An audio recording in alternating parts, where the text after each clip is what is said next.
Pembahasan kita pada hari ini mengenai lembaga hukum Islam. Bagaimana sih di Indonesia lembaga hukum Islam itu? Kita paham bahwa dalam keindonesiaan kita ada 3 hukum yang ada ya pasca penjajahan itu. Yang pertama ada hukum Islam, yang kedua ada hukum hukum adat, kemudian ada yang ketiga sipil barat.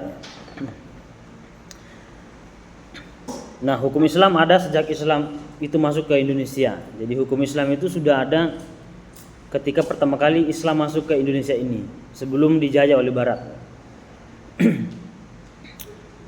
Nah, mengapa mayoritas negara-negara Muslim dijajah Barat? Dulu kan sebelum dijajah Barat di Indonesia itu hukum Islam diberlakukan. Mengapa? Karena dia mayoritas. Dan dalam beberapa penelitian bahwa mayoritas negara-negara Muslim itu sendiri akhirnya pernah dijajah oleh Barat atau Eropa. Mengapa dijajah? Bukan karena Barat kuat, tetapi justru umat Islam yang lemah. Kalau misalnya membaca bukunya Albert T. Kuru yang dia membahas mengenai mengapa negara-negara Muslim terjajah, itu disebabkan karena dari umat Islam itu sendiri yang lemah, sehingga memudahkan penjajah masuk ke negeri tertentu. Jadi bukan karena ke Indonesia misalnya, bukan karena Belandanya yang kuat, di Malaysia bukan karena Inggrisnya yang kuat, itu karena mayoritas yang Muslimnya sendiri yang lemah, sehingga datanglah penjajah. Itu tentu membawa dampak yang cukup banyak, terutama dalam bidang hukum. Indonesia pasca dijajah Belanda itu kemudian bergeser hukum Islam yang dulunya sering diterapkan itu dalam komunitas umat Muslim, itu berubah menjadi hukum sipil Barat. Hukum sipil Barat itu adalah hukum Romawi, hukum Eropa, hukum Romawi yang tertulis. Sehingga yang dulunya di Indonesia itu dikenal hukum Islam dan hukum adat, itu kemudian dikuasai oleh hukum Barat, atau hukum Eropa gitu ya, atau hukum sipil Barat. Nah, yang dulunya tradisi lisan, kalau misalnya hukum adat itu kebiasaan lisan itu, hukum Islam bersumber dari pedoman pokok Al-Quran dan Sunnah.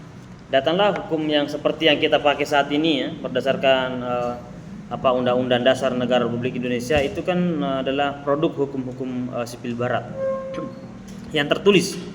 Jadi apa-apa masalahnya dilihat ada nggak pasalnya gitu ya. Kalau belum ada masalah seperti ini, dibuatkan pasal-pasal tertentu. Nah, itu ciri khasnya dari hukum-hukum sipil Barat ya, yang tertulis. Nah, tetapi pasca kemerdekaan itu hukum Islam banyak masuk dalam hukum nasional, tapi cenderung pada hukum perdata ya. Misalnya hukum waris itu, hukum pernikahan, perceraian, wakaf, sedekah dan macam-macamnya. Itu seputar itu saja yang dibahas. Nah, ada juga yang pendapat lain bahwa hukum Islam di Indonesia itu tidak cocok. Mengapa? Karena ada misalnya hukumannya yang potong tangan misalnya. Nah, sementara menurut hak asasi manusia tidak boleh menghilangkan anggota badan seseorang dengan alasan apapun. Itu melanggar HAM. Jadi ada pertentangan ya antara HAM dengan hukum potong tangan dalam Islam. Nah, itulah salah satu juga penyebab mengapa hukum Islam di Indonesia itu tidak begitu diminati, disebabkan karena ulama-ulama juga berbeda pendapat tentang hukum Islam. Misalnya ada yang mengatakan ayat yang berbicara bahwa orang yang mencuri, umat Islam misalnya yang mencuri itu dipotong tangannya, baik laki-laki maupun perempuan. Nah, disinilah terjadi perbedaan pandangan para ulama. Ada yang mengatakan bahwa hukum potong tangan dalam ayat itu bukan berarti betul-betul dipotong tangannya, tapi dicegah tangannya untuk melakukan kekejian atau kemungkaran gitu. Nah, misalnya di penjara, ya, diberikan nasihat.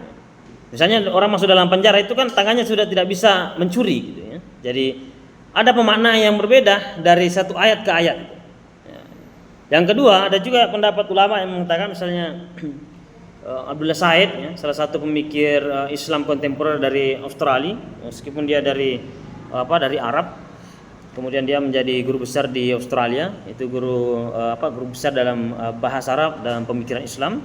Dia mengatakan bahwa tidak semudah itu syarat untuk sampai kepada potong tangan bagi orang yang mencuri, karena sangat ketat aturannya untuk sampai ke sana. Yang pertama, harus sejahtera dulu negara itu, baru orang boleh menerapkan hukum potong tangan. Misalnya di Indonesia, sembako itu masih laris banget untuk dijadikan sebagai bahan politik. Jadi orang dalam kekurangan apapun ya, kalau diberikan sembako ya, maksudnya kalau membagi sembako pasti laris itu habis. Mengapa? Begitu banyak orang yang membutuhkan di negeri ini. Yang kedua, masih banyak orang yang miskin di negeri ini yang membutuhkan uluran tangan. Artinya kalau ada yang mencuri bukan karena memang pencuri, hanya karena terpaksa mau makan tidak ada yang bisa dimakan. Akhirnya kan terpaksa mencuri. Nah, kata Abdul Said Fasur Rahman misalnya, seorang pemikir kontemporer yang keluar dari pemikiran-pemikiran mayoritas, dia mengatakan bahwa orang mencuri seperti ini tidak boleh hukum potong tangan. Mengapa? Karena keterpaksaan. Kecuali negara itu telah sejahtera. Ya. Jadi misalnya Indonesia ini sudah sejahtera sekali tuh, seperti dulu pemerintahan Umar bin Abdul Aziz. Bayangkan Umar bin Abdul Aziz itu begitu sejahteranya rakyatnya, sampai-sampai di Bulog ya, atau sekarang istilahnya Bulog, tempat penyimpanan beras atau tempat penyimpanan makanan pokok, itu sampai-sampai membusuk. Ya.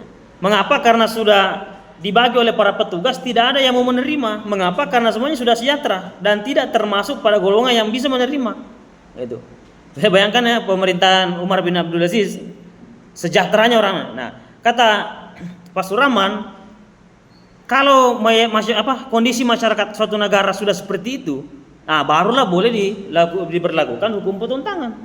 Karena apalagi sudah sejahtera tapi masih mencuri. Nah, kalau di negeri kita kecuali pejabat mungkin di negeri ini yang sudah sejahtera misalnya masih mencuri ya bisa saja, tapi pasti banyak yang menolaknya. Perampasan aset saja masih sengketa di atas apakah disepakati atau tidak ya, apalagi hukum potong tangan gitu. Ya, kalau melihat dari kesejahteraan seperti itu mungkin bisa dikecualikan ya, itu boleh. Tapi kalau masyarakat umum itu tidak boleh ya, kalau dalam pandangan ulama-ulama kontemporer gitu, atau pemikir-pemikir seperti Fasur Rahman ya dari Pakistan, kemudian Abdullah Said gitu, Al-Jabiri mungkin. Nah, itu banyak polemik. Itu yang menyebabkan mengapa hukum Islam di Indonesia ini sulit diterapkan, karena perbedaan pandangan para ulama dan pemikiran-pemikiran interpretasi suatu ayat itu berbeda. Kecuali itu diambil alih oleh negara. Misalnya hukum Islam itu berlaku karena memang pemerintah negara lah ya yang mempelopori itu. Nah, itu mungkin bisa fatwa-fatwanya memberikan fatwa-fatwa yang dikeluarkan itu bisa menjadi hukum. Nah, kalau diserahkan ke masing-masing itu beda-beda. Ya. NU Muhammadiyah aja beda-beda cara pandangnya gitu ya. Misalnya mau menertibkan orang yang merokok, NU kan menolak, gitu kan? Ada dosen saya dulu, saya tanya, Pak, kenapa sebelum masuk ngajar Anda merokok? Nah, supaya saya bisa dibedakan, saya Muhammadiyah, saya NU bukan Muhammadiyah gitu ya. Itu alasan canda-candaannya ya. Nah, katanya dia merokok supaya dia dibedakan bahwa dia bukan Muhammadiyah. Nah itu kan dari merokok aja udah beda ya. Kayak minuman keras, narkoba, bagi hukum Islam itu kan dilarang, tapi di dalam hukum negara kita itu kan tidak terlalu melarang itu, membiarkan. Ya, ya meskipun ada penggeledahan tapi tidak serius. Gitu ya.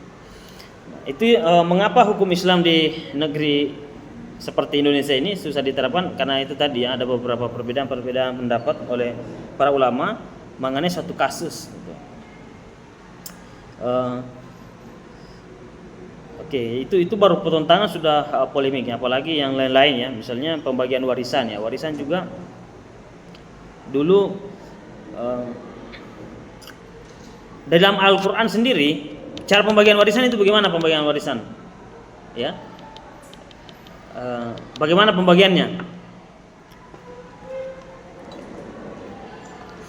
Ada yang masih ingat? Ya? Bagaimana? Gimana Stefan? Bagaimana? Ya? Aturan pembagian warisan dalam Al-Qur'an itu bagaimana?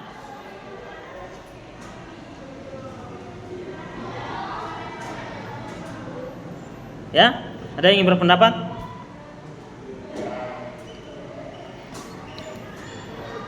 Aturan pembagian warisan bagaimana?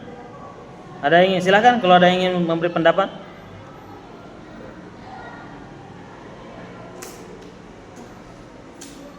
Ada? Silakan.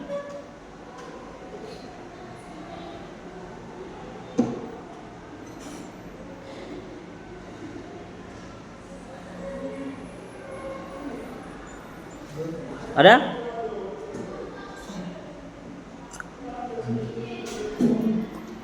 Yang umumnya saja. Laki-laki mendapat berapa, perempuan dapat berapa? Ya? 2:1 jadinya ya. Ya. Berarti adil nggak itu? Apa enggak? Ya? Kenapa adil? Karena laki-laki menafkahi laki dan perempuan dinafkahi laki. Oke. Laki-laki yang memberi nafkah, perempuan yang dinafkahi. Oke. Jadi sama aja dapatnya sama-sama ya gitu. Ada yang lain? Adil apa tidak? Ya, hukum Islam memberikan warisan itu 2 laki-laki, 1 perempuan bagiannya.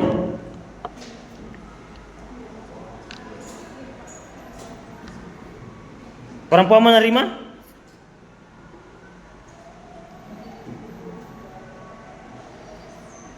Ya, itu kan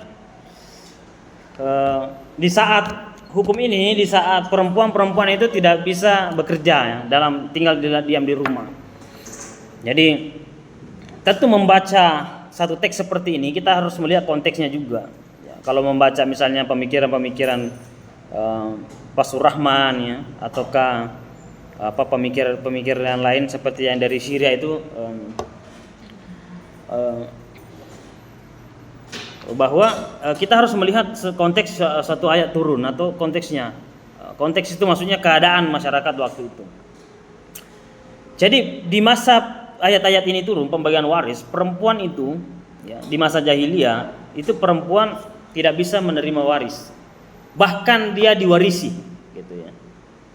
Jadi kedudukan perempuan itu tidak berarti ya. Bahkan dia bukan manusia. Mengapa? Karena dia dimiliki seperti budak ya.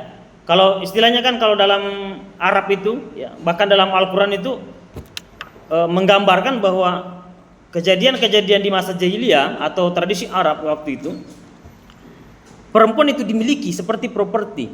Itu bisa dijual gitu. Itu bisa dijual. Mengapa? Karena dia bukan bagian daripada seorang laki-laki ya, bukan seperti setara manusia. Dia seperti properti. Itu sebabnya ketika misalnya ini menikah 10 orang, 20 orang ya, kemudian dia meninggal, dia punya anak yang masih muda dan istri mudanya itu cantik, itu anaknya bisa memperistri ibu tirinya gitu. Mengapa? Karena dia memang diwarisi gitu ya. Dia bisa diwarisi. Begitu perempuan Pak Surahman pernah memberikan satu penelitian ya, menggunakan sarjana barat dan sarjana muslim, meneliti bagaimana sih kondisi perempuan di masa jahiliyah. Itu kesimpulannya perempuan di masa jahiliyah itu 0,01 ya, 0,0 minus 0 ya, minus 0. Jadi bukan lagi 0 tapi di bawahnya 0 gitu. Itu sebabnya perempuan di masa itu jangankan menerima waris ya, tidak boleh ya, dia diwarisi gitu ya. Nah, bagi Pak Surahman bahwa hukum waris ini bukan bicara sebenarnya kepada 2 laki-laki atau 1 perempuan. tapi dia ingin mengangkat derajat perempuan yang minus 0 tadi menjadi 1. Artinya dari objek waris menjadi menjadi subjek menjadi dari objek waris ya, dia sebagai objek waris menjadi subjek. Oke, yang dulunya menjadi diwarisi sekarang menjadi pemilik waris itu. Jadi turunnya ayat ini sebenarnya adalah untuk mengangkat derajat perempuan bahwa laki-laki dan perempuan itu sama pembagiannya menerima waris ya. Meskipun laki-laki itu digambarkan lebih banyak, bukan berarti itu menjadi patokan umum. Nah, ini kan jadi perbedaan. Misalnya di Sumatera, ada beberapa wilayah di sana atau daerah itu justru perempuan yang lebih banyak. Jadi warisannya itu ketika orang tuanya sudah wafat itu, warisan yang diterima kaum perempuan itu lebih banyak dibanding laki-laki. Nah, bagaimana kalau sudah seperti itu? Nah, bagi pemikir-pemikir seperti Abdullah Said, Pak Surahman, ya itu boleh-boleh saja. Bahkan mau 1:5 perempuannya, 1 lakinya, itu boleh-boleh saja. Karena bukan diatur bahwa itu nominalnya, tapi itu sebenarnya adalah strategi Islam untuk mengangkat derajat perempuan dari objek waris menjadi subjek waris. Gitu. Nah, ini kan polemiknya. Jadi bicara waris saja itu sudah banyak sekali tafsirannya. Kalau Nurholis Majid atau Profesor Nurholis Majid atau Cak Nur yang menulis banyak sekali buku itu, misalnya Keislaman, Kemodernan dan Keindonesiaan atau Islam Indonesia, dia mengatakan bahwa namanya juga keadilan itu adalah sifat kerelaan. Kalau rela itu adil. Ya misalnya ada warisan ya, laki-laki dan perempuan. Laki-lakinya mengatakan nggak apa-apa deh, saya sudah sejahtera, saya sudah menikah juga, kamu kan belum misalnya. Nggak apa-apa, kamu ambil saja semuanya, saya nggak usah. Saya tidak mau menerima waris itu ya, kamu saja. Itu boleh. Ya. Mengapa tidak? Nah itu juga kalau selama itu rela itu juga adil. Ya. Itu juga pembagian. Ataukah dia mendapat 1, saudaranya mendapat 6, itu boleh saja. Ya. Jadi lentur sekali ya hukum Islam itu. Oke, nah itu kan perlunya pembacaan yang mendalam terhadap pemahaman satu teks ya, bukan hanya membaca Al-Quran, apa yang ditulis dalam Al-Quran itu yang diterapkan, itu tidak mesti. Karena kita harus melihat ada teksnya, ada kontekstualnya, bahkan ada lagi yang terdalam, ada makna di balik teks. Wah, itu kan yang lebih dalam lagi tuh. Apa itu makna di balik teksnya? Kita harus menelusuri. Misalnya Anda melihat dari jauh pemandangan di gunung ya. Kan dari jauh Anda melihat hijau dan Anda menyimpulkan bahwa ada pohon di sana warna hijau. Anda mendekati, Anda lebih dekat, Anda melihat ternyata dalam gunung itu, ya, di atas gunung itu bukan hanya tumbuh-tumbuhan warna hijau, ada coklat, ada hitam, ada merah, macam-macam itu. Jadi semakin Anda mendalami, ternyata di dalam ya. Tadi kan sama seperti kitab suci, Anda melihat kitab suci secara teks, permukaannya, tapi Anda mendekati tafsirnya, ternyata begini maknanya banyak sekali. Terus di balik itu ada lagi yang lainnya, di balik maknanya itu disebut sebagai in meaning of the text ya. Di balik teks itu ada apa? Nah, di balik teks itu kata Pak Surahman moral utama ya, inti utama Al-Qur'an dan Sunnah itu adalah moral. Nah, itu kan di balik teks namanya ya. Jadi apapun itu harus tidak boleh bertentangan dengan moralitas itu. Itu ya salah satu pandangan dalam hukum Islam yang dari membahas hukumnya saja sudah sangat polemik dari berbagai pandangan-pandangan para ulama gitu. Nah, di dalam keindonesiaan kita ada namanya peradilan agama ya, atau yudikatif sebagai salah satu alat kelengkapan pemerintah dan bertanggung jawab pada seluruh aspek penegakan hukum Islam. Nah, peradilan agama ini lembaga peradilan yang mengadili perkara perdata tertentu secara khusus berlaku pada masyarakat muslim. Menangani masalah perkawinan, warisan, wasiat, hibah, wakaf, zakat, sedekah, dan ekonomi syariah. Nah, peradilan agama itu sendiri berfungsi pelaksanaan kekuasaan kehakiman di Indonesia dan berada di bawah naungan Mahkamah Agung ya, atau MA. Itu ada peradilan agama. Kemudian ada juga pengadilan agama, itu ya berbeda.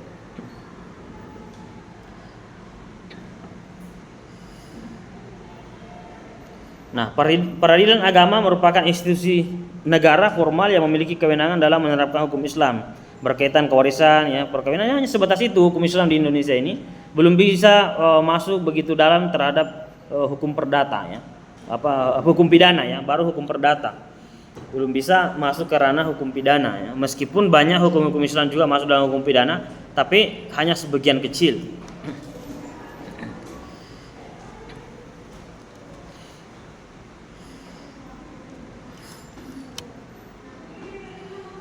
Oke, mungkin itu yang menjadi tambahan untuk hari ini.